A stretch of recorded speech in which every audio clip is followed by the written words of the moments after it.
I can hear your voice.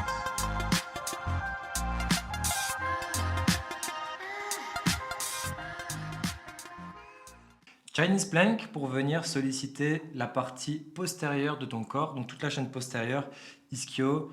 Je pense qu'il y aura aussi une partie des mollets, les fessiers, le bas du dos, donc la partie lombaire et la zone thoracique. Donc en fait l'idée c'est de faire une sorte de planche inversée, donc tu vas venir te munir d'un tapis et tu vas te mettre sur le dos. Là l'objectif, ça va être de venir s'installer de cette manière-là avec une très légère flexion de genou. Et l'objectif, ça va être de venir pousser le plus fort possible dans tes talons pour venir surélever tout le reste de ton corps. Donc tu seras sur deux points fixes, tu seras sur la partie talon et sur la partie haute de ton dos. Donc après, au niveau des progressions, tu pourras soit mettre tes bras en arrière pour ajouter des bras de levier, les garder proches de ton corps et ainsi de suite.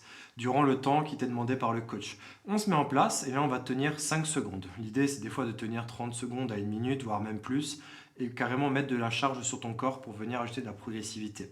On inspire et on pousse fort dans les talons et on maintient la position. Donc tu peux mettre tes mains au niveau des épaules de cette manière-là en croix. Tu maintiens la position 5 secondes. Nous, ce qu'on veut, c'est venir cambrer le bas du dos. Tu veux venir serrer le plus fort possible, pousser ta hanche le plus haut possible pour venir solliciter majoritairement la partie lombaire. Tu maintiens 2, 3, 4, 5 et on relâche.